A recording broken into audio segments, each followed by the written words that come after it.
भाई और बहनों, नमस्कार। हिंदुस्तान के वीर शहीदों को मेरा नमन।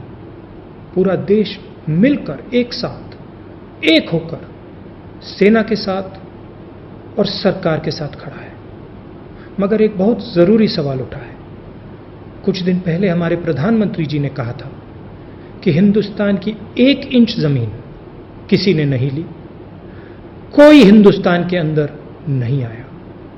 मगर सुनने को मिल रहा है, लोग कह रहे हैं, सैटेलाइट फोटोग्राफ्स में दिखाई दे रहा है, लद्दाख की जनता कह रही है, आर्मी के रिटायर्ड जनरल्स कह रहे हैं कि चाइना ने हमारी जमीन छीनी है। एक जगह नहीं बल्कि 3 जगह चाइना ने हमारी जमीन छीनी है। प्रधानमंत्री जी, आपको सच बोलना ही पड़ेगा, देश को बताना पड़ेगा, घबराने की कोई जरूरत नहीं।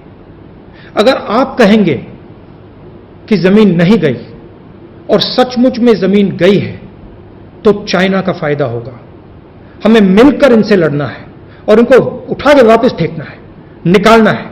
तो आपको सच बोलना पड़ेगा, बिना घबराए, बिना डरे आप बोलिए कि हां, चाइना ने जमीन ली है और हम कार्रवाई करने जा रहे हैं। पूरा देश आपके साथ खड़ा है। और आखिरी सवाल, हमारे जो वीर शहीद हैं उनको बिना हथियार किसने भेजा और क्यों भेजा? धन्यवाद। जय हिंद। भाई और बहनों, नमस्कार। हिंदुस्तान के वीर शहीदों को मेरा नमन। पूरा देश मिलकर एक साथ, एक होकर सेना के साथ और सरकार के साथ खड़ा है। मगर एक बहुत जरूरी सवाल उठा है।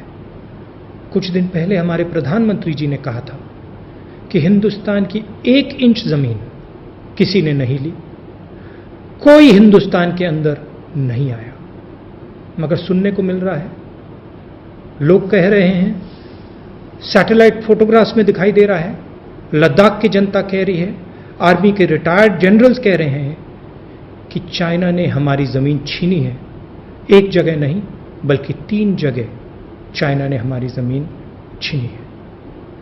प्रधानमंत्री जी, आपको सच बोलना ही पड़ेगा, देश को बताना पड़ेगा, घबराने की कोई जरूरत नहीं। अगर आप कहेंगे कि जमीन नहीं गई और सचमुच में जमीन गई है तो चाइना का फायदा होगा।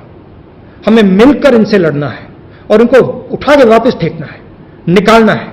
तो आपको सच बोलना पड़ेगा, बिना घबराए, बिना डरे आप बोलिए कि हां, चाइना ने जमीन ली है और हम कार्रवाई करने जा रहे हैं। पूरा देश आपके साथ खड़ा है।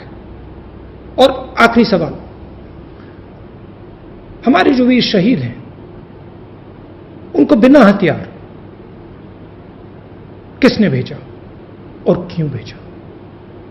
धन्यवाद। जय हिंद।